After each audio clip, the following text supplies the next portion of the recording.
ಹಳಿಯಾಳ ಪುರಸಭೆಯ ಆವರಣದಲ್ಲಿ ಮುಂದುವರಿದ ಪೌರ ನೌಕರರ ಮುಷ್ಕರ. ವಿವಿಧ ಬೇಡಿಕೆಗಳನ್ನು ಮುಂದಿಟ್ಟುಕೊಂಡು ಹಳಿಯಾಳದ ಪುರಸಭೆಯ ಪೌರ ನೌಕರರು ನಡೆಸುತ್ತಿರುವ ಮುಷ್ಕರ ಇಂದು ಶನಿವಾರ 2ನೇ ದಿನವೂ ನಡೆದು ನಾಳೆ 3ನೇ ದಿನಕ್ಕೆ ಮುಂದುವರೆದಿದೆ. ಕರ್ನಾಟಕ ರಾಜ್ಯ ಪೌರ ನೌಕರರ ಸಂಘದ ನಿರ್ದೇಶನದಂತೆ ಈ ಮುಷ್ಕರ ನಡೆಯುತ್ತಿದ್ದು ನಿನ್ನೆ ಶುಕ್ರವಾರ ಆರಂಭವಾಗಿದೆ.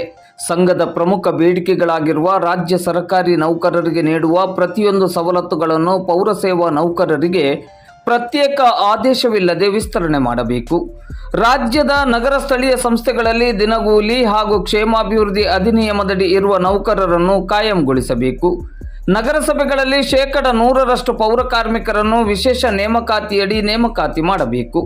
2022ನೇ ಸಾಲಿನ ವಿಶೇಷ ನೇಮಕಾತಿಯಡಿ ಆಯ್ಕೆಯಾದ ಪೌರ ಕಾರ್ಮಿಕರು ಲೋಡರ್ಸ್ಗಳಿಗೆ ಎಸ್ಎಫ್ಸಿ ವೇತನ ನಿಧಿಯಿಂದ ವೇತನವನ್ನು ಪಾವತಿಸಬೇಕು.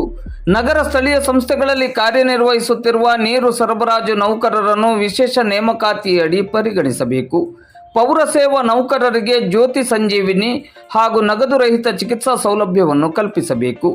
ನಗರ ಸ್ಥಳೀಯ ಸಂಸ್ಥೆಗಳಲ್ಲಿ ಕಾರ್ಯನಿರ್ವಹಿಸುತ್ತಿರುವ ಐಟಿ ಸಿಬ್ಬಂದಿ, ಅಕೌಂಟ್ ಕನ್ಸಲ್ಟೆಂಟ್, ಕಂಪ್ಯೂಟರ್ ಆಪರೇಟರ್, ವಾಹನ ಚಾಲಕರು, ಸ್ಯಾನಿಟರಿ ಸೂಪರ್ವೈಸರ್ ಹಾಗೂ ಇತರೆ ವೃಂದದ ನೌಕರರನ್ನು ಪೌರಸೇವಾ ನೌಕರರೆಂದು ಪರಿಗಣಿಸಿ ವಿಲೀನ ಮಾಡಬೇಕೆಂದು ಆಗ್ರಹಿಸಿ ಈ ಮುಷ್ಕರವನ್ನು ಕೈಗೊಳ್ಳಲಾಗಿದೆ.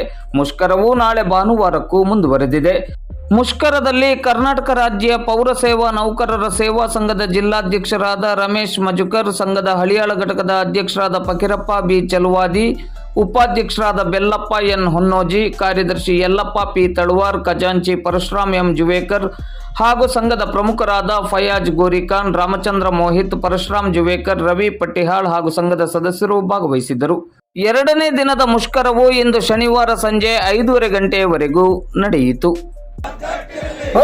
ಬರಲು ಅಯ್ಯಯ್ಯೋ ಅಯ್ಯೋ ಅಯ್ಯಯ್ಯೋ ಅಯ್ಯೋ ಎಲ್ಲಿವರೆಗೆ ಹೋರಾಟ, ಎಲ್ಲಿವರೆಗೆ ಹೋರಾಟ? ನಮ್ಮ ಬೇಡಿಕೆಗಳು ಬೇಕೇ ಬೇಕು, ಬೇಕೇ ಬೇಕು.